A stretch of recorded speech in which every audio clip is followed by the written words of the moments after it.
నమస్తే, నేను Yogita. Welcome to సత్యాగ్రహి. ఆయన మాటలు ఆలోచింపజేస్తాయి.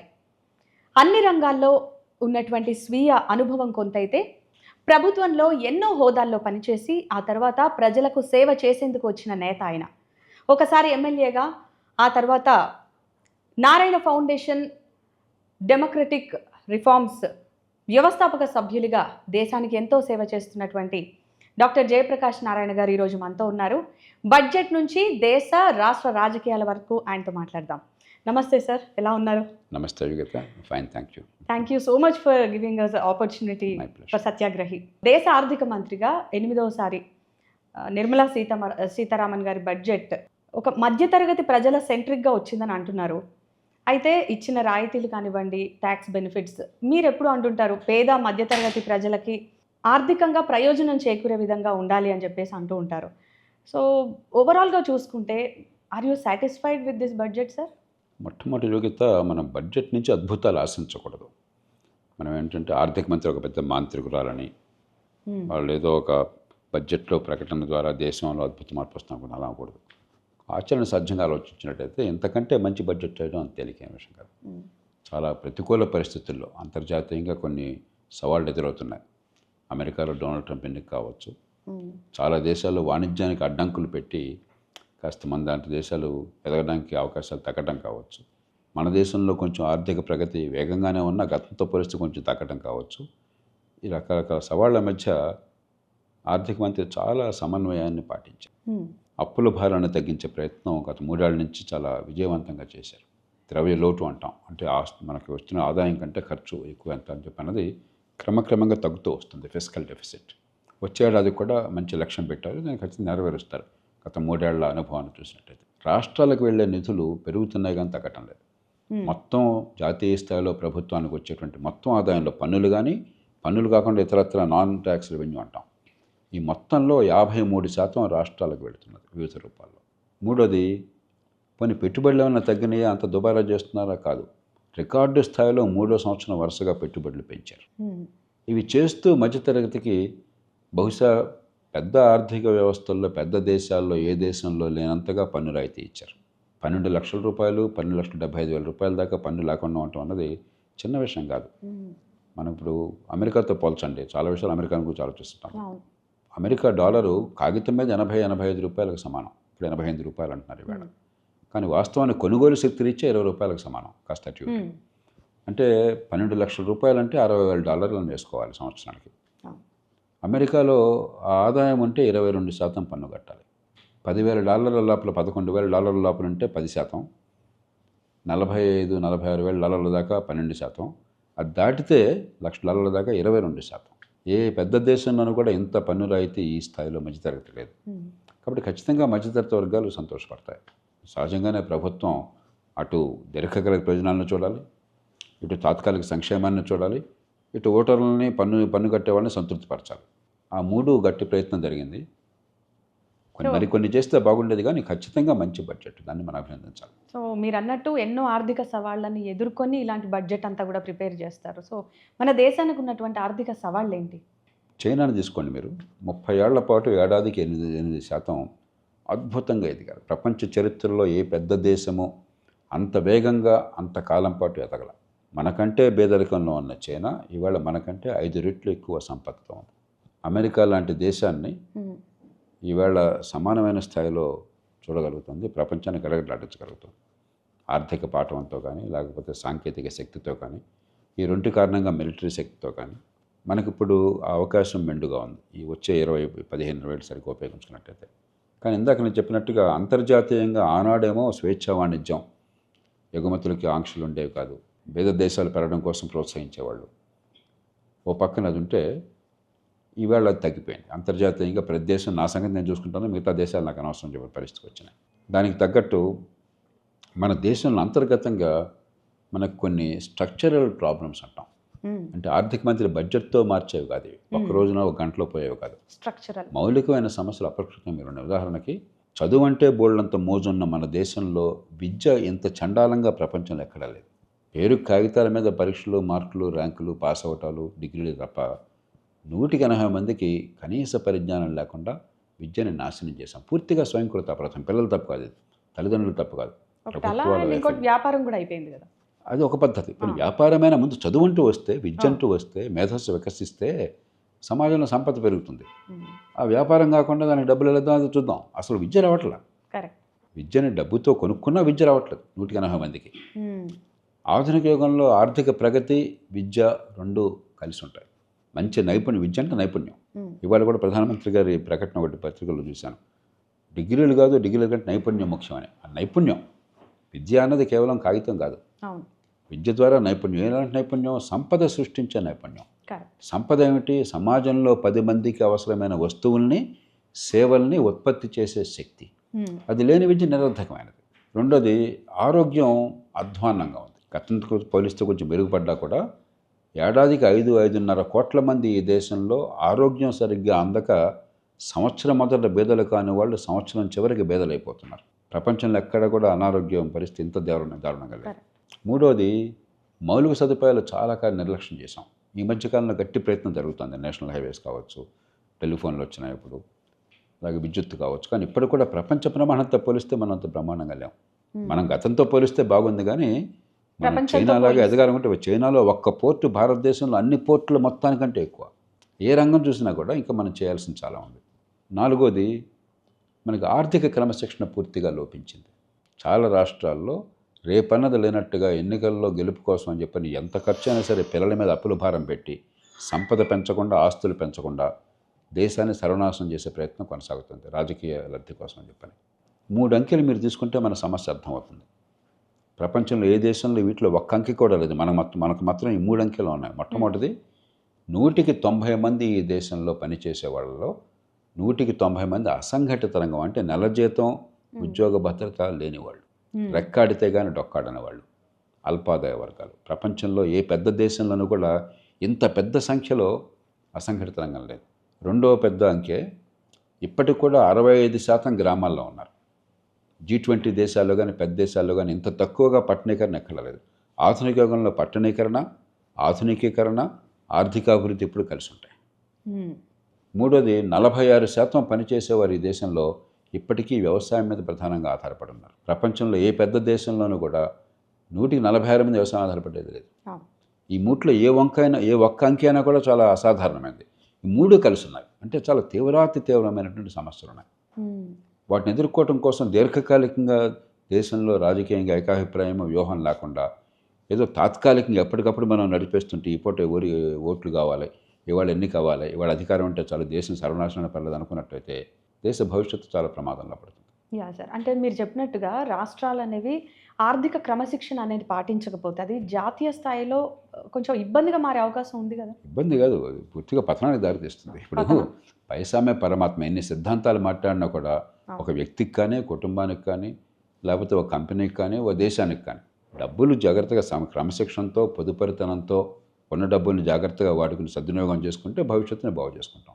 ఉన్నదంతా నాశనం చేసుకుని రేపటి కోసం ఏం చేయకపోతే భవిష్యత్తులో చతికిల పడతాం. అండ్ ఇందాక కూడా చెప్పారు కదా, నాణ్యమైన విద్య, వైద్యం అనేది సామాన్యులకి అసలు అందే పరిస్థితి లేదు ఓవరాల్ దేశవ్యాప్తంగా కూడా చూసుకుంటే. అండ్ ఎవరు కష్టపడ్డా సరే వాళ్ళు సంపాదించిన దాంట్లో ఎక్కువ శాతం వాటా ఈ రెండింటికే పోతున్నాయి.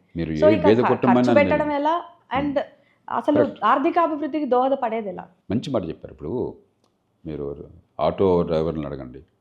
నేను 3 రోజుల క్రితం బెంగళూరులో అంటే ఒక ట్యాక్సీ డ్రైవర్ నన్ను రోజంతా నడిపారు. ఒకే అబ్బాయి ₹1,00,000 ఫీజు కడుతున్నాడు. ఆయన పియూసీ, అక్కడ కర్ణాటకలో పియూసీ అంటారు, 2 ఏళ్ళు కోసే కోర్సు అనుకుంటాను. పియూసీ ఫస్ట్ ఇయర్ రకంగా సంపాదించడం కన్నా ఖర్చు ₹1,00,000 పెడతారు ఒక ట్యాక్సీ నడిపే కుటుంబం. 1,00,000 అందరూ పెట్టకపోయినా 30,000 40,000 మీరు ఎవరిని అడిగినా చెప్తారు. నిరుపేదలు కూడా 20,000 15,000 శక్తికి మించి ఖర్చు పెడతారు. కానీ అయినా విద్య అందట్లా నోటికి చాలామంది. కాబట్టి అలాగే అనారోగ్యం. కాబట్టి విద్యా ఆరోగ్యం సరిగ్గా అందితే ఒకటి రేపు పొద్దున ఆదాయం పెరిగే అవకాశం, పేదరికం నుంచి బయటపడే అవకాశం దొరుకుతాయి. 2 ఆర్థిక భారం తగ్గుతుంది. మనం 2 కూడా అటు భారం, ఆర్థిక భారం పెంచాము, సరైన ప్రమాణం లేకపోతే పేదరికాన్ని కొనసాగిస్తున్నాం. అండ్ ఒకరు కష్టపడి ఉద్యోగం చేసి లక్షలు పన్ను కడితే అవి ఉచిత పథకాలకు మళ్లించడం, లేదంటే స్వాహా చేయడం కానివ్వండి, ఇలా కూడా అనుకోవచ్చు. సో ఇలాంటివన్నీ కూడా ఎలాంటి పరిస్థితులకు దారితీస్తాయి? మీరు చెప్పిన 2 కూడా కీలకమైన అంశాలు. ఒకటేమో ప్రపంచంలో ఏ దేశంలోనూ లేనంత స్థాయిలో ఎన్నికల ఖర్చు జరుగుతుంది. తెలుగు రాష్ట్రాలని తీసుకుంటే బహుశా దేశంలోనే మనం చాలా దారుణంగా ఉన్నాం. మంచిలో ఫస్ట్ ఉండొచ్చు కానీ చెడులో ఫస్ట్ ఉండక్కర్లేదు. మా వాళ్ళకి విద్యా ప్రమాణాలు బాగున్నాయి నిజంగా ఉంటే చెప్పుకోవచ్చు. విద్యలో అధ్వాన్నంగా ఉన్నాం మనం. ఎన్నికల ఖర్చులో మనం నెంబర్ 1, ప్రపంచంలో నెంబర్ 1 మనం. సో ఇలాంటివన్నీ చూసినప్పుడు మేము ఇంత కష్టపడి వీళ్ళ కోసం పన్ను కట్టాలా అనేవాళ్ళు కాబట్టి ప్రశ్నిస్తారు. ఖచ్చితంగా ఎప్పుడైతే మన అంత అక్రమ ఖర్చు పెడుతున్నారో మరి డబ్బులు రాకుండా రాజకీయం నడవదు. కాబట్టి విపరీతమైన అవినీతి. ఈ ఓటర్లను ఆకర్షించడం కోసం ప్రభుత్వం ఏ పనులు చేయాలో సమాజం కోసం, ఆర్థికాభివృద్ధి కోసం, పేదరికం తొలగించడం కోసం అవి పక్కన పెట్టేశారు. పక్కన పెట్టేసి తాత్కాలికమైన తాయిలాలు. ఓటర్లకు కూడా నమ్మకం పోయింది. ఏం జరగదు వీళ్ళు ఉంటాను కాబట్టి చచ్చినోడి పెళ్ళికి వచ్చిందా కట్టమని జనం అనుకుంటున్నారు. అంచేత ఆ పూట ఏదో రకంగా దేశం ఏమైనా పర్లేదు, అప్పుల పైన పర్లేదు, అప్పు చేసి పప్పు కూడా ధర నచ్చేసింది. దానికి ఆంధ్రప్రదేశ్, తెలంగాణ గొప్ప ఉదాహరణలు. తెలంగాణ అయితే హైదరాబాద్ నగరం ఉంది కాబట్టి, ఆర్థికంగా బలమైంది కాబట్టి ఎన్ని రకాలైనటువంటి పొరపాటు జరిగినా కూడా అంత పతనం కాదు. కానీ ఆంధ్రప్రదేశ్ పతన అవస్థలో ఉంది. సో ఈ ఆర్థిక క్రమశిక్షణ అనేది ఎక్కడి నుంచి మొదలవ్వాలి, ఏ మూలాల నుంచి మొదలవ్వాలంటారు? 3. ఒకటి, ముందు మనకు ప్రజలకు అవగాహన కల్పించాలి. మనం ఏది ఎవరో వాళ్ళ జేబుల్లోంచి ఇవ్వటం లేదు. ఇప్పుడు ఏం ప్రచారం చేసుకుంటున్నారు? మేము ఇచ్చాం, నేను ఇస్తా, నేను ఇచ్చా. కానీ మన డబ్బే. నువ్వెవడు అవి? నా డబ్బు అది. పన్నుల రూపంలో మనం అంతా కడుతున్నారు. నిరుపేదల పాపం కష్టించి చెమటోడ్చి కష్టించేవాళ్ళు, రెక్కాడితే డొక్కాడనేవాళ్ళు ప్రతి వస్తువు కొన్నప్పుడు డబ్బులు కడుతున్నారు. జిఎస్టీయో మరో పేరుతో. ఆదాయ పన్ను కట్టేవాళ్ళు ఆదాయ పన్ను కడుతున్నారు, ఇంకో పన్ను కట్టేవాళ్ళు ఇంకో పన్ను కడుతున్నారు. తాగేవాళ్ళు, నిరుపేదలు కూడా బాగా తాగుతున్నారు. తాగుడు మీద బోడంత పన్నులు ఎక్సైజ్ డ్యూటీ వసూలు చేస్తున్నారు. ఈ బేదల డబ్బు. ఆ బేదల డబ్బుని సగం తినేసి మరికొంత దుబారా చేసి మిగతా డబ్బు పంచిపెట్టి మేము గొప్పగా చేసాం ఘనకార్యం పత్రికల్లో ప్రకటించుకుంటున్నారు. అసలు చేయాల్సిన పనులు పక్కన పెట్టేశారు. అసలు చేయాల్సింది ప్రభుత్వం ఒంటరిగా మనం చేసుకోలేనిది సమిష్టిగా మాత్రమే చేయగలిగింది. అవి జరగకపోతే మన జీవితం నరకంగా ఉండేది. మంచినీళ్ళు అందుతున్నాయా లేదా, మురుగునీటి పారుదల ఉందా లేదా, లేకపోతే మీకు వరద నీటి పారుదల ఉందా లేదా, ట్రాఫిక్ బాగుందా, రోడ్లు బాగున్నాయా, మా పిల్లలకి మంచి ప్రమాణాలు చదువు అంతుందా, జేబులో ఖర్చు లేకుండా, మంచి ఆరోగ్యం అంతుందా, నా కుటుంబానికి జేబుకు భారం కాకుండా, చట్టబద్ధ పాలన ఉందా, న్యాయం జరుగుతుందా, డబ్బున్నాడు కొట్టి డబ్బులు కొట్టి కండబలం అంటే ఒక రకం బండ న్యాయం కాకుండా, ఇవన్నీ ప్రభుత్వం చేయాలి. అవన్నీ పక్కన పెట్టేశారు. కనీసం మీకు వచ్చే ఆదాయం లోపల ఖర్చు పెట్టి అప్పుల డబ్బంతా పెట్టుబడులకు పెడితే కాస్త అదో మాస్తారు. ఆకలి కొన్నవాడికి ఆ రోజు చేపలు కూర భోజనం పెట్టడం చాలదు. వాడికి చేపలు పట్టడం నేర్పి వలగాని గాలంగానే ఇస్తే జీవితం అంతా కూడా హాయిగా నడుస్తుంది. కాబట్టి ఆ రోజు సంక్షేమం కావాలని దాన్ని వద్దంటలా, కానీ ఒక సమతూకం కావాలి. ఆ సంక్షేమమే పరిపాలన, బటన్ నొక్కటమే పరిపాలన కాకుండా రేపు పొద్దున భవిష్యత్తులో ఆదాయాలు పెరగడం కోసం, నైపుణ్యాలు పెరగడం కోసం, ఆర్థిక వ్యవస్థ పెరగడం కోసం, ఉపాధి రావడం కోసం ఆ ఏర్పాట్లు చేయకపోతే ఆ ప్రభుత్వం ప్రజల్ని మోసం చేస్తున్నట్లే. అండ్ ముఖ్యంగా సార్, చాలా సినిమాలు చూసి ఎన్నో కోణాల్లో ఇన్ఫ్లుయెన్స్ అవుతూ ఉంటారు ఎంతోమంది ఎన్నో రకాలుగా. కానీ మన పాలిటిక్స్ గురించి, ముఖ్యంగా ఇలాంటి ఆర్థిక క్రమశిక్షణ కావచ్చు, సంస్కరణల గురించి కావచ్చు చాలా చాలా సినిమాలు కూడా వచ్చాయి. బట్ ఎందుకు మన పాలిటీషియన్సా లేకపోతే తప్పెక్కడుంది, దాన్ని అలా కూడా ఇన్ఫ్లుయెన్స్ అవ్వట్లేదు కదా? అంటే ఎవరో ఒకళ్ళు వెళ్ళనుకుని నేను అనుకోవట్లేదు. రాజకీయంలో ఉన్నవాళ్ళు దుర్మార్గులు ఏం కాదు. ప్రజాస్వామ్యం అంటే మన దృష్టిలో ఏమిటి? Vote and shout. మనంత కోలాహలంగా, ఉత్సాహంగా అరుపులు, కేకలు, పెడబబ్బలు, సాంగ్లు, పాటలు, ఏలలు, ఇంత ఇంత ఉత్సాహభరితంగా ఎన్నికలు ఎక్కడ జరగవు. ఎన్నిక అయిపోగానే మనలాగా ముర్దాబాద్, ఇస్తిఫాదో, రాజీనామా చేయి, రస్తా రోకో, బంద్ మన దేశంలో ఉన్నది ఎక్కడ ఉండదు. అది ప్రజాస్వామ్యం కాదు, చాలదు. ప్రజాస్వామ్యంలో ఇంకా చాలా ఉన్నాయి. స్థానిక స్వపరిపాలన కావాలి, బాధ్యత కలిగే ప్రభుత్వాలు కావాలి, జవాబుదారితనం కావాలి. ప్రజలకు ఓటు ఎక్కడికి పోతుందో, ఓటు వల్ల ఏం జరుగుతుందో అర్థం కావాలి. పన్నులు ఎక్కడికి పోతున్నాయో, పన్నుల వల్ల ఏం జరుగుతుందో అర్థం కావాలి. అదేం అర్థం కాకుండా కేవలం ఓటుతో సరిపెట్టేశాం. Vote and shout. దాంతో ఏమైంది? మనకు అనుకున్న ఫలితాలు రావటం లేదు. ఓటు వల్ల ఏం జరుగుతుందో ప్రజలకు అర్థం కావట్లేదు. దాంతో ప్రతి ఎన్నికలో ప్రజల్లో అసహనం వస్తుంది. అందుకనే ఏ ప్రభుత్వం అన్నా ప్రజలు కోపం వచ్చేస్తుంది. ఇప్పుడు నెల 2 నెలలు కాగానే ప్రభుత్వం నిన్న వచ్చింది వాళ్ళు కోపం తెచ్చుకుంటున్నారు. ఎందుకంటే అనుకున్న ఫలితాలు రావట్లేదు. కాబట్టి ప్రసన్నం చేసుకోవాలి. ఇప్పుడు మా తెలంగాణ ప్రభుత్వం ఏమొచ్చి 11,000 మంది టీచర్లను నియమించామని చెప్పి రోజు ప్రకటన ఫ్రంట్ పేజీలో వేశారు. ఒక్క మాట కూడా పిల్లల విద్యా ప్రమాణాలు పెంచడం కోసం చేసామని ఒక్క మాట లేదు. ఉద్యోగాలు ఇవ్వడం కోసం. అంటే విద్య టీచర్ల ఉద్యోగాల కోసమా, పిల్లల చదువు కోసమా? అదే ఈ యాంగిల్లో ఆలోచించట్లేదు. అంటే పిల్లలు అవసరం, వాళ్ళ చదువు పిల్లల కోసం కాదు, వాళ్ళ చదువు కాదు మనకు కావాల్సింది. వాళ్ళు చెప్పగానే చెప్తున్నారు. అండ్ చిన్న పట్టణాల అభివృద్ధికి సంబంధించి మీరు మంచి అవగాహనతో మాట్లాడుతూ ఉంటారు. అయితే వీటికి సంబంధించి ఒక కార్యాచరణ, ప్రణాళిక ఇలాంటివి ఇస్తూ ఉంటారా మీరు ప్రభుత్వాలకి? కీలకమైన స్థాయిల్లో చాలామందితో కూర్చున్నాము. ఆర్థిక సంఘం కావచ్చు, లేకపోతే ఉన్నతాధికారులు కావచ్చు, లేకపోతే ఆర్థిక శాఖలో ఉన్నటువంటి కీలకమైనటువంటి విధాన నిర్ణేతలు కావచ్చు, వారితో కూర్చుని ఒక నమూనా తయారు చేస్తున్నాం. ఏంటంటే ఇందాక చెప్పాను మీకు, 90% మన దేశంలో అసంఘటిత రంగంలో నెల జీతం లేకుండా ఉన్నవారు, అల్పాదాయం ఉన్నవారు. 10-15 వేల రూపాయలు నెలకి సంపాదన వస్తే గొప్ప విషయం వాళ్ళకి. ఆర్థిక మంత్రి గారి బడ్జెట్లో ఒక మాట అన్నారు, వలసపోయేట్టయితే స్వచ్ఛందంగా కావాలని వెళ్ళాలి కానీ గతి లేక వెళ్ళే పరిస్థితి రాకూడదు అని. మనకి వాళ్ళ గతి లేక మహానగరాలకి నిరుపేదలు నైపుణ్యం లేకుండా, ఆదాయం లేకుండా వలసపోవాల్సి వస్తుంది, పొట్ట చేత పట్టుకుని. అక్కడ ఒక్కళ్ళే ఉంటారు, కుటుంబం వెళ్ళే శక్తి ఉండదు, ఎందుకంటే కుటుంబం కలిసి ఉండే అవకాశం అక్కడ లేదు. మీరు చూడండి, చాలామంది ఎక్కడో మారుమూల బీహార్ నుంచి కావచ్చు, ఆంధ్రప్రదేశ్ నుంచి కావచ్చు, తెలంగాణ మారుమూల ప్రాంతం నుంచి కావచ్చు, హైదరాబాద్ వస్తే 190 మంది ఒంటరిగా బతుకుతారు, ఎక్కడితే డొక్కాడిన వాళ్ళు. నిలవ నేడు కూడా సరిగ్గా ఉండదు, ఎక్కడో ఉంటారు బిక్కు బిక్కుమంటూ. రోజు 10-15 కిలోమీటర్లు పని కోసం వెళ్ళాలి, తిరిగి రావాలి, ఆ ప్రయాణం కోసం ఖర్చు పెట్టాలి. ఒక్కరోజు కనుక పని లేకపోతే పస్తు ఉండాలి, ఒక్కరోజు జబ్బు చేస్తే పట్టించుకున్న వాళ్ళు కూడా లేరు కాబట్టి అది సంక్షోభం అయిపోతుంది. కుటుంబంతో 15-20 ఏళ్ళు దూరంగా ఉండాలి, ఏం బతుకది, నరకంగా ఉంటుంది. అలా కాకుండా పూర్వానికి ఇప్పుడు తేడా ఏంటంటే గత 30 ఏళ్లలో కనీసం కరెంటు ప్రతి ఊరికి వచ్చింది. ఇప్పుడు అదివరకు కరెంటు కూడా లేదు కదా.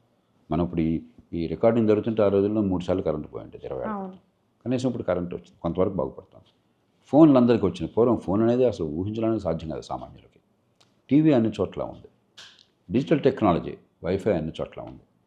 కాబట్టి చాలా పనులు గ్రామాల దగ్గరలో జరగదు, చిన్న పట్టణాలు. స్థానికంగానే ఉంటే మీకు లాభం ఏంటి, కుటుంబంతో కలిసి ఉండొచ్చు, ఆలనా పాలన ఉంటుంది, బంధువులు తెలిసిన వాళ్ళు ఉంటారు, ఏమైనా సమస్య వస్తే. అక్కడ 15,000 రూపాయలు హైదరాబాద్లో 40,000 రూపాయలకు సమానం అవుతుంది, హాయిగా బతకచ్చు. కుటుంబం మరి పిల్లలు చూసుకునే వాళ్ళు ఉంటారు, తల్లిదండ్రులు పక్కన ఉంటారు కాబట్టి అన్ని రకాలుగా జీవితం బాగుంటుంది. క్రమక్రమంగా మధ్యతరగతి వచ్చేస్తారు. ఎక్కడ కాస్ట్ ఆఫ్ లివింగ్ అక్కడ. అది కాబట్టి నగరాలు కావాలి, కానీ నగరాలతో పాటు చిన్న పట్టణాలను పెంచడం అనేది, అక్కడ కనీసం టౌన్ ప్లానింగ్, ఆ పట్టణ ప్రణాళిక బతిక, కనీసం మౌలిక సదుపాయాలు, ముఖ్యంగా రవాణా, అది చేస్తే మిగతావన్నీ సైట్లు, అక్కడ డెవలప్మెంట్, బిల్డింగ్లు, ఫ్లాట్లు వచ్చేస్తాయి, మన వద్దనే వచ్చేస్తాయి. అది చేయకుండా మనం ఏంటి, మనకంతే పూర్వకాలం రాచరికం ధోరణి, రాజుగారు ఎక్కడుంటే ఆ ఊరే, మిగతా అన్నీ మనకు అనవసరం, వల్లకాడైనా పర్లేదు, అది సరైన పద్ధతి కాదు. అసలు ఆర్థికంగా ఒడిదుడుకులు లేని దేశాలు ఉంటాయా సార్? ఉండవు. శీత కష్టాలు శీతకుంటాయి, పీత కష్టాలు పీతకుంటాయి, కానీ కష్టాల స్థాయి వేరు. అది ఆల్రెడీ డెవలప్ అయిపోయి. అయితే కొన్ని విషయాల్లో మనం వాళ్ళకంటే మెరుగ్గా కూడా ఉన్నాం, మన అదృష్టం, మన సంస్కృతి వల్ల, మన నాగరికత వల్ల. ఉదాహరణ, మనం తుపాకులు తీసి గబాన్ని కాల్చిపారాం కోపం రాగా. అవును. రోడ్డు మీద విపరీతంగా హింస, నేరాలు అంత ఎక్కువగా ఉన్నాయి, కొన్ని నేరాలు వస్తున్నా కూడా. ఎందుకంటే పాపభీతి ఉన్నది, దైవభక్తి ఉంది, మీరు ఏ మతమైనా ఏ కులమైనా సరే. తర్వాత ఏ కుటుంబం అయినా కూడా ఇంట్లో తల్లిదండ్రులు అనుకుంటారు తప్పు చేస్తే, పొరుగుళ్ళు అనుకుంటారు, ఒక బిడియం అన్నది. కాబట్టి ఈ కారణాలు కొన్ని మనకు మెరుగైన అంశాలు ఉన్నాయి, కానీ పరిపాలనలోనూ ఆర్థిక వ్యవస్థలో అధ్వాన్నంగా ఉన్నాం. సమాజం విషయంలో మిగతా దేశాల కంటే చాలా మెరుగు. కులం ఒక్కదాన్ని, ఆ మూర్ఖపు కులాన్ని, కొన్ని మూఢనమ్మకాలని పక్కన పెట్టేస్తే మిగతా విషయాల్లో మన సంస్కృతి, మన నాగరికత మన కాపాడుతున్నాయి. అతి ముఖ్యమైనది కరప్షన్లో కూడా. మరి అవినీతిలో కంటే నిరాశ అక్కర్లేదు యోగిత, ఎందుకంటే చాలా రంగాల్లో కరప్షన్ తగ్గింది. ఒక 25 ఏళ్ల క్రితం పాస్పోర్ట్ కావాలంటే లంచం లేకపోతే ఉండేది కాదు. ఇవాళ చాలామంది యువతను అడగండి, పాస్పోర్ట్ లంచాలు లేకుండా వచ్చేస్తుంది. సో ఇంకా ఏ నలుగురు కూర్చొని మాట్లాడుకుని ఇప్పుడు ట్రంప్ రాకతో భారతదేశానికి ఏమైనా ఇబ్బంది ఉందా అనేటువంటి ప్రశ్న. కొన్ని ఇబ్బందులు ఉంటాయి, కానీ ప్రపంచంలో ఏ దేశానికి మనకున్నంత సౌలభ్యం లేదు. అమెరికాతో నిజమైన ప్రగాఢమైన సంబంధాలు మనకున్నాయి. 2 ట్రంప్ వల్ల మిగతా వాళ్ళకంటే మనకు కొంచెం తక్కువ ఇబ్బందులు, కానీ కొన్ని ఇబ్బందులు ఒడిదుడుకులు ఉంటాయి. ఎందుకంటే నా దేశం ఫస్ట్ అని ఆయన అనుకున్నప్పుడు మన ప్రయోజనాలు మనం కూడా చాలా ఒడుపుగా కాపాడుకోవాలి. కానీ అంత భయంకరంగా మనం భయపడాల్సిన అవసరం లేదు, కొంచెం జాగ్రత్తగా వ్యవహరించాలి. ప్రభుత్వం ఖచ్చితంగా ఆచితూచి వ్యవహరిస్తుంది, అది ప్రభుత్వంలో వాళ్ళకి తెలుసు, అనుభవం ఉన్న వాళ్ళు కాస్త ఒడుపుగా, కొంచెం లౌక్యంగా వ్యవహరించాలి. అంటే గతంతో పోలిస్తే ట్రంప్ కాస్త దూకుడుగా వ్యవహరిస్తున్నారు ఇప్పుడు. గతంలో కూడా అలాగే వ్యవహరించాడు, అది గతంలో అంత అనుభవం లేదు, అప్పటికంటే ఇప్పుడు ఇంకా ఎక్కువ మ్యాండేట్ వచ్చింది కాబట్టి ఇప్పుడు అందులో కసితో ఏదో చేయాలనుకుంటున్నాడు ఆయన. ఆయన దేశానికి ఆయన చేసుకునే హక్కు ఆయనకుంది, ఎందుకంటే ఆయన ఆ ప్రజలు ఎవరిని అనుకుంటారో వాళ్ళ ఇష్టం. కానీ పర్యవసానం మన మీద కూడా ఉంటుంది. అమెరికా ప్రభావం వల్ల, అమెరికాలో ప్రభుత్వం చర్యలు అమెరికా ప్రజలనే కాకుండా ప్రపంచాన్ని కూడా కొంత ప్రభావితం చేస్తాయి. ఆ మేరకు సిద్ధపడాలి. మనకి కొన్ని ఇబ్బందులు ఉండొచ్చు, కానీ అంత ఎక్కువ ఇబ్బందులు ఉండవు. వారికి మన దేశానికి మధ్య సంబంధాలు ఎలా ఉండే అవకాశం ఉంది? సంబంధాలు చాలా ఖచ్చితంగా మంచి సంబంధాలు ఉంటాయి. ఎందుకంటే ఏ పార్టీ అమెరికాలో అధికారంలో ఉన్నా, ఏ పార్టీ భారత్లో అధికారంలో ఉన్నా కూడా భారత్ అమెరికాల మధ్య గతంలో ఉన్న పొరపొచ్చాలని తొలగిపోయినాయి. అండ్ డాలర్తో పోలిస్తే రూపాయి మారకం విలువ పడిపోతూ వస్తుంది. సో ఎందుకు అలా రూపాయి విలువ పెరగాలంటే రూపాయి కాదు, ఎలాంటి చర్యలు తీసుకోవాలి? అన్ని కరెన్సీలు పడిపోతున్నాయి. మీరు గత నెల రోజులు 2 నెలలు చూసినట్టయితే ప్రపంచంలో అన్ని కరెన్సీలు మారకం విలువ పడిపోతుంది. దాంతోపాటు రూపాయి, నిజానికి రూపాయి కొంచెం తక్కువ పడింది మిగతా దేశాలతో పోలిస్తే. ఎందుకంటే ట్రంప్ రావడం వల్ల వాళ్ళందరికీ 2 ప్రగాఢమైన నమ్మకాలు ఉన్నాయి. ఒకటి, అంతర్జాతీయ వాణిజ్యంలో ఆయన దిగుమతుల మీద ఆంక్షలు పెట్టి ఎగుమతులు పెంచుతాడు కాబట్టి అమెరికాకి విదేశీ వాణిజ్యంలో లోటు పోతుంది. రెండోది, ట్రంప్ వల్ల అమెరికాలో పెట్టుబడులు పెరిగితే ఆర్థిక అభివృద్ధి పెరుగుతుంది. ఈ 2 ప్రగాఢంగా నమ్ముతున్నారు. అండ్ ప్రపంచవ్యాప్తంగా కూడా చూసుకుంటే చాలా అనిశ్చిత పరిస్థితులు అనేవి ఉన్నాయి. ముఖ్యంగా కొన్ని దేశాల మధ్య అయితే అసలు యుద్ధాలే జరుగుతున్నాయి. వీటి వల్ల జరిగేటువంటి నష్టం ఏంటి? అండ్ ఈ పరిస్థితులు సర్దుమణిగే అవకాశం ఉందంటారా? యోగిత, మనకి ఈ సోషల్ మీడియా, అదివరకేమో టెలివిజన్, ఇప్పుడేమో సోషల్ మీడియా వల్ల చిన్నదాన్ని మనం చాలా పెద్దదిగా ఊహించుకుంటున్నాం. మీరు ఇందాక అన్నారు యుద్ధాలు జరుగుతున్నాయని. ప్రపంచ చరిత్రలో ఇప్పుడున్నంత శాంతి కాలం ఎప్పుడూ లేదు. మళ్ళీ చెప్తున్నా, ప్రపంచ చరిత్రలో ఇప్పుడున్నంత శాంతి కాలం ఎప్పుడూ లేదు. యుక్రెయిన్ యుద్ధంతో కలిపినా కూడా చాలా దారుణంగా జరిగింది యుద్ధం. కొన్ని లక్షల మంది ప్రాణాలు కోల్పోయారు. అయినా కూడా ప్రపంచ చరిత్రలో ఎప్పుడు కూడా హింస అంతకంటే ఎక్కువ ఉంది. కానీ మనకేంటంటే రోజు పొద్దున్న సాయంత్రంగా టీవీల్లో కనిపిస్తున్నసరికి గాజా, యుక్రెయిన్, మరొకటి, అమ్మో ప్రపంచం అంతా గందరగోళం అయిపోతుంది, మునిగిపోతుంది ప్రపంచం అంతా అన్న భావం కలుగుతుంది. సమస్యలు అన్నమాట వాస్తవమే, కానీ అంత దారుణంగా లేదు. And coming to state politics sir, so స్థానిక ఎన్నికల్లో 42% బీసీ రిజర్వేషన్ సాధ్యమేనా? సుప్రీంకోర్టు దగ్గరికి వెళ్తుంది. ఎందుకంటే మామూలు రిజర్వేషన్లు అయితే, విద్య లేక ఉద్యోగంలో అయితే 50% క్యాప్ పెట్టారు. స్థానిక ప్రభుత్వాల్లో నాకు తెలిసినంత వరకు ఇతమిద్ధంగా సుప్రీంకోర్టు ఇంకా తేల్చాల అది దానికి కూడా వర్తిస్తుందా లేదా అని. ఇది జనాభా ప్రాతినిధ్యం విషయం కాబట్టి బహుశా సుప్రీంకోర్టు ఒప్పుకోవచ్చు, అది సాధ్యం కావచ్చు. ఎందుకంటే ఇప్పటికే మీరు గమనించినట్టయితే ఎస్సీ, ఎస్టీ, బీసీ మహిళలు కలిస్తే 75% రిజర్వేషన్ ఉంది. స్థానిక ప్రభుత్వాల మహిళలకు కూడా 50% రిజర్వేషన్ ఉంది. అంచేత ఇది సాధ్యం కావచ్చు. నేను ఖచ్చితంగా చెప్పలేను, సుప్రీంకోర్టు చేతుల్లో ఉంటుంది. విద్య లేకపోతే ఉపాధులు సాధ్యం కాదు. రాజకీయంలో ప్రాతినిధ్యం విషయంలో అది సుప్రీంకోర్టుకు నిర్ణయం తీసుకోవాలి, సాధ్యం అవ్వచ్చు. అండ్ తెలంగాణ ప్రభుత్వం చేసినటువంటి సర్వే మీద కొందరు అభ్యంతరాలు వ్యక్తం చేస్తున్నారు. అంటే కొన్ని వర్గాలని తగ్గించి చూపించారు సంఖ్య అని చెప్పేసి అంటున్నారు. నేను దానిలో అసలు సర్వేయే నిరర్థకం, నేను స్పష్టంగా చెప్పాను. రాజకీయంగా సమీకరణ కోసం కులాన్ని ఆయుధంగా వాడడం కోసం తప్ప ఆ సర్వే వల్ల ఏ వర్గానికి, ఏ కులానికి, ఏ వ్యక్తికి ప్రత్యేక ప్రయోజనం లేదు.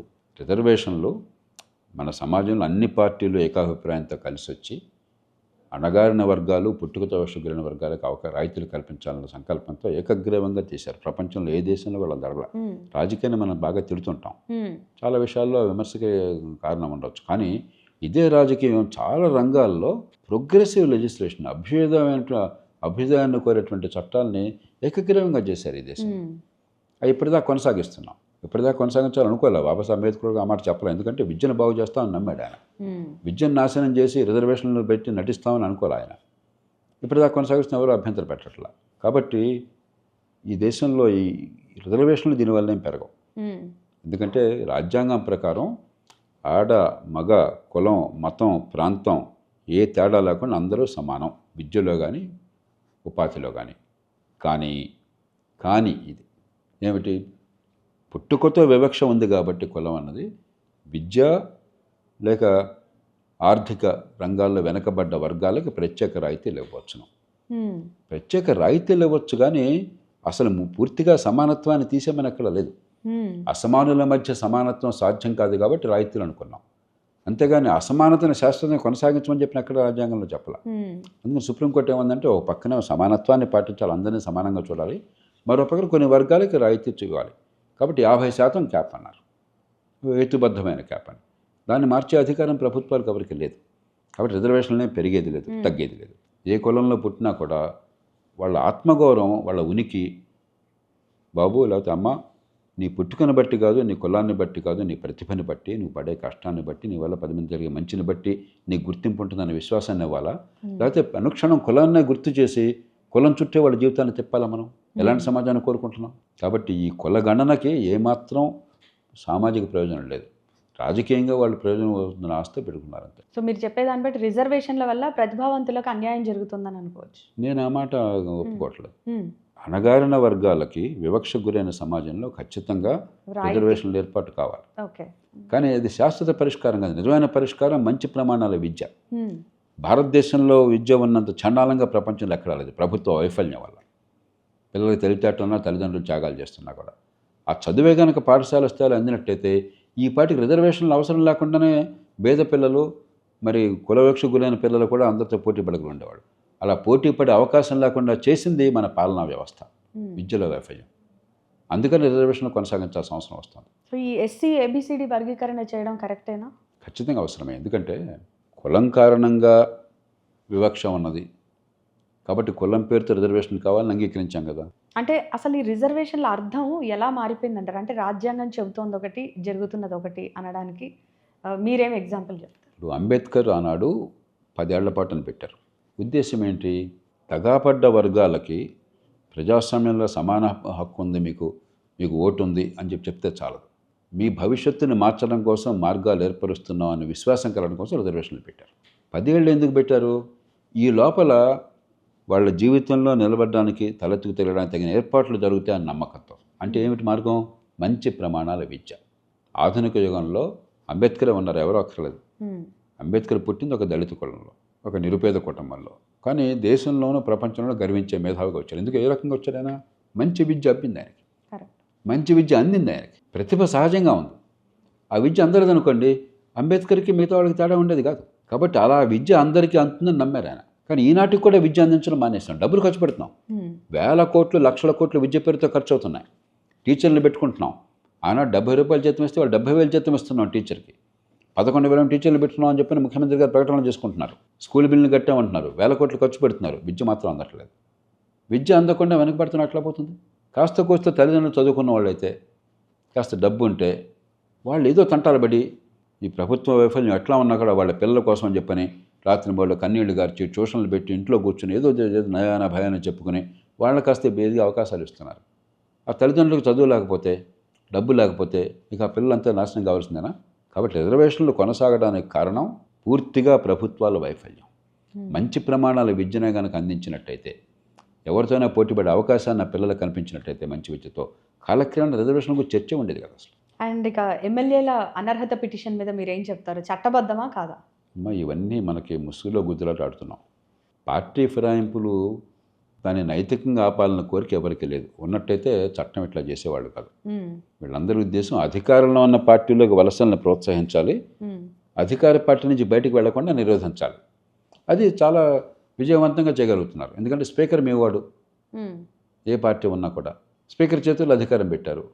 అలా కాకుండా నిజంగా పార్టీలు మారినట్టయితే, పదవులు పోవాలన్న కోరిక నిజంగా ఉన్నట్టయితే ఇంకా ఇతర రంగాల్లో పదవులు పోయే ఏర్పాటు ఉన్నది. ఉదాహరణకి డిస్క్వాలిఫికేషన్ ఇతర కారణాలుగా ఉందనుకోండి, ఒక నేరస్తుగా కోర్టులో శిక్ష వేశారు. దానికి పద్ధతి ఏమిటి? ఎన్నికల సంఘం ఇచ్చిన నివేదిక ప్రకారం రాష్ట్రపతి కానీ లేకపోతే గవర్నర్ కానీ విధిగా వాళ్ళని తీసేయాలి. ఇంకా వేరే రాజకీయ ప్రమేయం లేదు, గవర్నర్కి రాష్ట్రపతికి సొంత ఆలోచన కూడా అవకాశం లేదు. రాజ్యాంగంలో పెట్టారు. దీనికి కూడా అట్లా పెట్టనుకుండా అయిపోయేది. అలా ఎందుకు పెట్టలేదు? స్పీకర్ చేతుల్లో ఎందుకు పెట్టారు?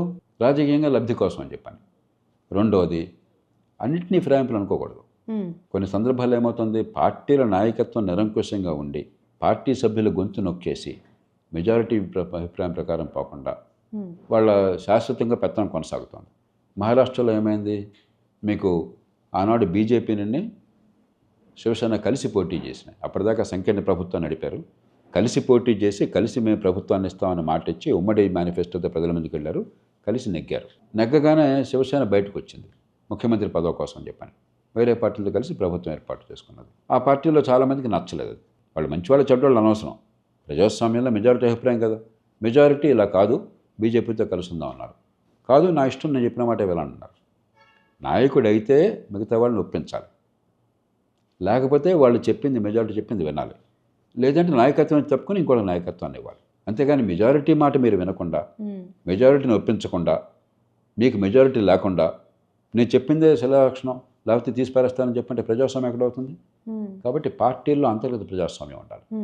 ఈ రెండు ఉంటే అప్పుడు ఈ నిజంగా పార్టీ ఫిరాయింపు నిషేధం ఉపయోగపడుతుంది. ఒకటి, పార్టీ లోపల అంతర్గత ప్రజాస్వామ్యం, నాయకత్వాన్ని మెజారిటీ ప్రకారం ఎంచుకునే ఏర్పాటు, ఒక వ్యక్తి నిర్ణయాలు, వ్యక్తి నిరంకుశత్వం కాకుండా. రెండవది, పార్టీ ఫిరాయింపు జరిగినట్లయితే నిర్ణయించే అధికారం ఎన్నికల సంఘానికి ఇవ్వటం. ఈ రెండు చేసేదాకా ఇవన్నీ ముస్సులో గుద్దులట్లు. ఎవడొచ్చినా ఎవరిపోయినా పెద్ద మనం పట్టించుకోకర్లేదు. అంటే 60 రోజుల పాటు అసెంబ్లీకి రాకపోతే సదరు ఎమ్మెల్యేని డిస్మిస్ చేసే అవకాశం ఉందా? అంటే కాగితం మీద ఉన్నది, కానీ కాగితం మీద. వాస్తవానికి ఏంటంటే ఒక్క మాట చెప్తే సరిపోతుంది. ఎవరిని అలా తీసేయాలి ఆ చరిత్రలో. నేను రాలేకపోతున్నాను ఒక మాట ఓరల్గా చెప్పినప్పుడు సరిపోతుంది.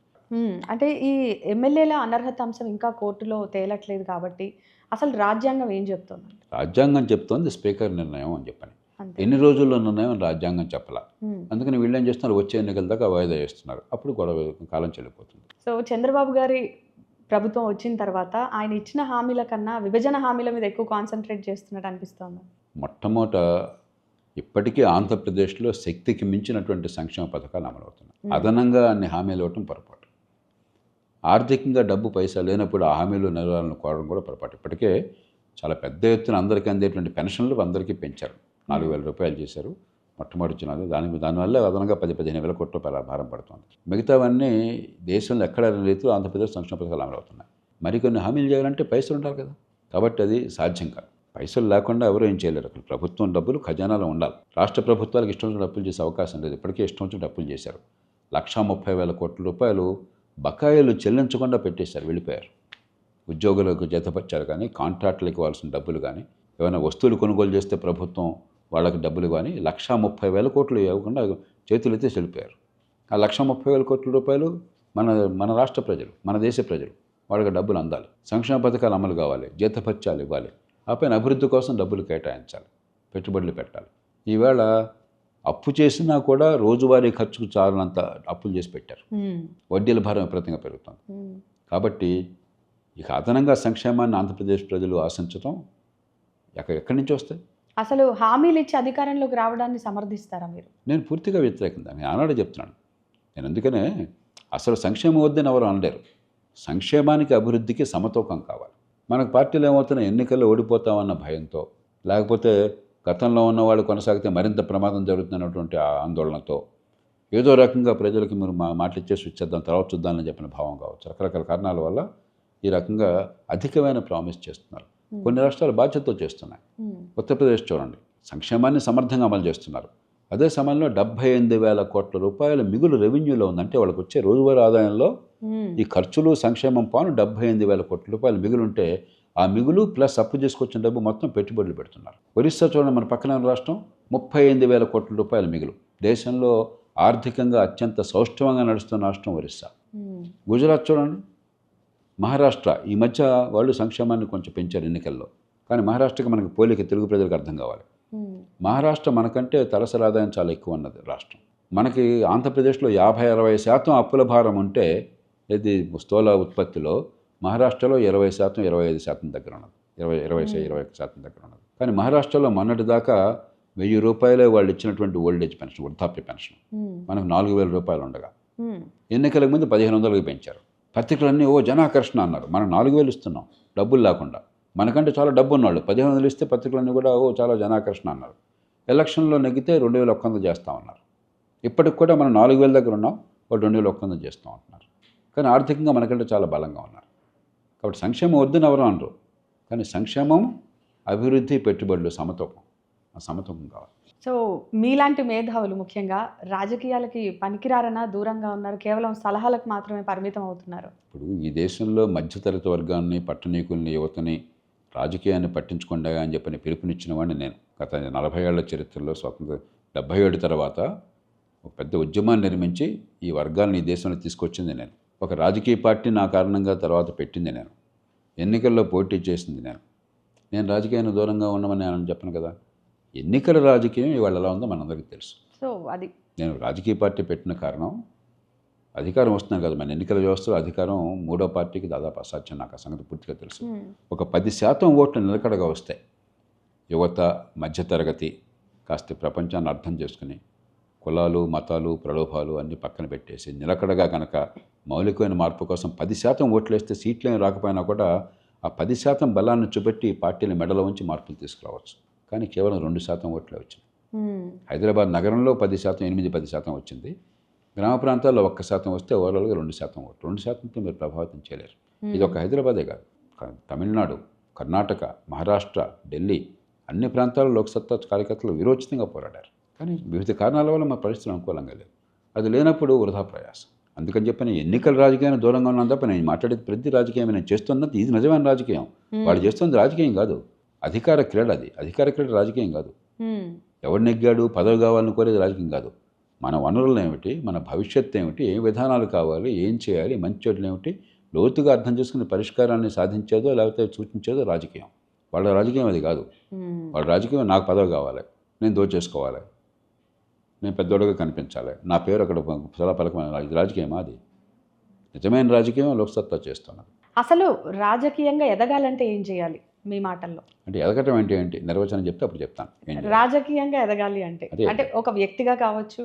ఎదగటం అంటే ఏంటి? పదవులు పొందటమా, లేకపోతే ప్రభావశీలమైనటువంటి ప్రభావితం చేయడం కావచ్చు. అది మనం ప్రభావితం చేసే విధంగా జనాలు పదవి పొందాలంటే ఒకటి రకమైన రాజకీయం. ప్రభావం ఉండాలంటే మీకు ఎన్నికలలో గెలుపు అక్కర్లా. ఎన్నికలు గెలిస్తే ఖచ్చితంగా ప్రభావం ఉంటుంది అనుకో, అదన్నట్ల. అది లేకున్నా ప్రభావాన్ని చూపెట్టచ్చు. అది మీ సామర్థ్యము, మీ గత చరిత్ర, మీరు సాధించిన విజయాలు, మీ భావజాలంలో ఉన్న పదును, మీ విశ్వసనీయత, మీ నడత, వీటి వల్ల ప్రభావశీలత ఉంటుంది. సో మీరు కూడా చాలా హర్డిల్స్ ఫేస్ చేసి ఉంటారు. సో ఈ రాజకీయంగా మీకు ఎదురైనటువంటి సవాళ్ళు ఏంటి, ఇబ్బందులు ఏంటి? వ్యక్తిగతంగా పెద్ద సవాళ్ళని నేను అనుకోవాలా. రాజకీయ పార్టీలు ఎవరు నన్నది హింసిస్తామని చెప్పలేదు, బెదిరించలేదు, కొడతాము చంపుతాం అనలేదు. సవాళ్ళు ఉన్నవి మన వ్యవస్థలో ఉన్న అపరిపక్వత వల్ల. ప్రజాస్వామ్యం ఇంకా ప్రాథమిక దశలో ఉంది. అండ్ తెలుగు రాష్ట్రాల్లో చూసుకుంటే కక్షపూరిత రాజకీయాలు పెరుగుతున్నట్టుగా అనిపిస్తోంది. ఫర్ ఎగ్జాంపుల్ ఫార్ములా ఇరేస్ కావచ్చు, జగన్ మీద కేసులు, చంద్రబాబు గారిని జైల్లో పెట్టడం, ఇవన్నీ. జగన్ మీద కేసులు, చంద్రబాబు గారిని జైల్లో పెట్టడం రెండు సమానంగా చూడడం కరెక్ట్ కాదు. అంటే కక్షపూరితంగా అక్కడ బలమైన ఆధారాలు ఉన్నాయి. ఓకే, విపరీతమైన అవినీతి ఉన్నట్టుగా శాసనసభలో చర్చ జరిగింది. రాష్ట్రంతో ప్రమేయం లేకుండా జాతీయ స్థాయిలో సిబిఐ రంగంలోకి దిగి దాన్ని కేసులు తీసుకున్నది. ఇప్పటికాక ఇంకా ఈ దేశంలో ఉన్న వ్యవస్థలో ఉన్న అపరిపక్వత వల్ల ఇంకా కాలయాపన పెరుగుతుంది. కాబట్టి అన్నింటినీ సమానంగా చేయకూడదు. అంటే ఈ దేశంలో ఇక రాజకీయంలో అవినీతి లేదు అసలు భారతదేశంలో, అది వేరు.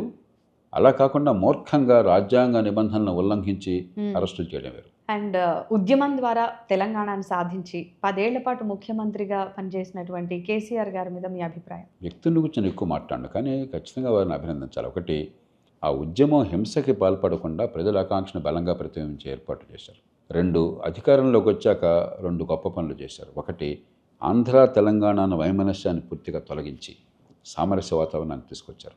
3వది, ఇందాక నేను చెప్పినట్టుగా గతంలో జరిగిన అభివృద్ధిని కొనసాగించారు. హైదరాబాద్ నగరం కావచ్చు, హైటెక్ సిటీగా కావచ్చు, లేకపోతే మౌలిక సదుపాయాలు కావచ్చు, మరొకటి కావచ్చు, అభివృద్ధికి సంక్షేమానికి సమతూకాన్ని పాటించే ప్రయత్నం చేశారు. మిగతా అవకతవకలు అన్ని పార్టీల్లో అన్ని రాష్ట్రాల్లో ఉన్నాయి, ఇక్కడ ఉన్నాయి.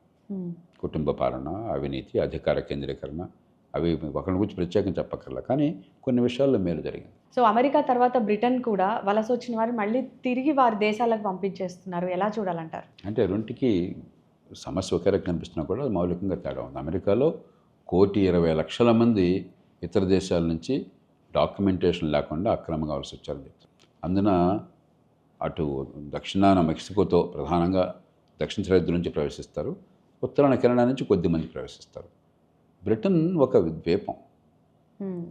కొద్దిమంది ఫ్రాన్స్ నుంచి ఇంగ్లీష్ ఛానల్ని దాటి ఆ పడవల్లో వెళ్ళి కొద్దిమంది తప్ప మొత్తం కలిపి కొన్ని వేల మంది ఉంటారు బ్రిటన్లో. ఇక్కడేమో 1,20,00,000 మంది, ఇక్కడ కొన్ని వేల మంది ఉంటారు. కాబట్టి రెండు పోల్చదగ్గ కాదు. కానీ ప్రతి దేశం కూడా అక్రమంగా వచ్చిన వాళ్ళు ఏం చేయాలి, ఏ దేశం నుంచి వచ్చారో ఆ దేశాన్ని తిరిగి పంపించడం సాధ్యమా, మరి వాళ్ళకి ఆ దేశం పాస్పోర్ట్లు ఉన్నాయా, మరి ఆ దేశం వాళ్ళని అంగీకరిస్తుందా, అంగీకరించకపోతే ఏం చేయాలి, ఈ మల్లగుల్లలు పడుతున్నారు.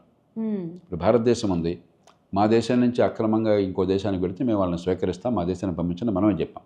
వాడు పంపించడం చేస్తున్నారు, ప్రతి సంవత్సరం చేస్తున్నారు. ఈ సంవత్సరం మన కూడా అమృత్సర్కి ఎక్కడికో వచ్చారు, ఇక్కడ ఇబ్బంది లేదు. అలా ఆ దేశం బాధ్యత తీసుకోలేదు, ఆ దేశం నుంచి వలస వెళ్ళారు, అక్రమంగా వెళ్ళారు. ఏం చేయాలి మరి వాళ్ళని? వాళ్ళ పౌరులు కాదు, వాళ్ళకి పౌరసత్వానికి వాళ్ళు సిద్ధంగా అక్రమంగా వచ్చిన వాళ్ళకి ఎవరు ఏం ఏదో ఒకటి చేయాలి. రకరకాల విన్యాసాలు చేస్తున్నారు. అంటే సంపన్న దేశాలు ఏమైనా అభద్రతా భావంతో ఉన్నాయా, అందుకే వేరే దేశాల నుంచి వలస వచ్చిన వారిని? ఇప్పుడు ఒక దేశ సరిహద్దులు అంటూ ఉన్నాయి కదా, పౌరసత్వం అంటూ ఉన్నాయి, కొన్ని నిబంధనలు ఉన్నాయి కదా. దండెత్తినట్టుగా నేను మీ దేశానికి వచ్చేస్తానని చెప్పిన పద్ధతి లేకుండా వస్తే ఎవరు అంగీకరిస్తారు? ఇంకా దేశ సరిహద్దుకి అర్థమే ఉంది. కాబట్టి వాళ్ళని తప్పు పట్టకూడదు మనం. ఇప్పుడు వాళ్ళ తీరున వాళ్ళ దేశ నిర్మాణం చేసుకున్నారు, వాళ్ళ పన్నులు కడుతున్నారు, వాళ్ళు కష్టపడుతున్నారు, మంచి చెడు అనుభవిస్తున్నారు. అలాగే ప్రతి దేశం జాతి రాజ్యాల కాలం ఇది. ప్రతి దేశానికి వాళ్ళ బాధ్యత వాళ్ళు తీసుకుంటారు. అంతేగాని నాకు కష్టంగా ఉంది, నీ దగ్గర బాగుంటుంది, నేను వచ్చేస్తాను, నీ అనుమతి లేకుండా అంటే మీ ఇంట్లోకి నేను ఎట్లా వస్తాను? మీరు పర్మిషన్ ఇస్తే కదా రావాల్సింది నేను. అది సమస్య ఇక్కడ. కాబట్టి మనం ఆ దేశాన్ని తప్పు పట్టకూడదు. ఎవరి సమస్యలు వాళ్ళకు ఉంటాయి. దేశ సరిహద్దులు వాస్తవము, దేశ సార్వభౌమత్వం వాస్తవము, జాతి రాజ్యాల వ్యవస్థ వాస్తవము. వాళ్ళ అనుమతితో నైపుణ్యం ఉండి వేసాల ప్రకారం వెళ్ళాలి తప్ప ఇంకో రకంగా వెళ్ళడానికి సాధ్యం కాదు. వాళ్ళని తిట్టే హక్కు మనకు లేదు. Thank you sir, thank you so much.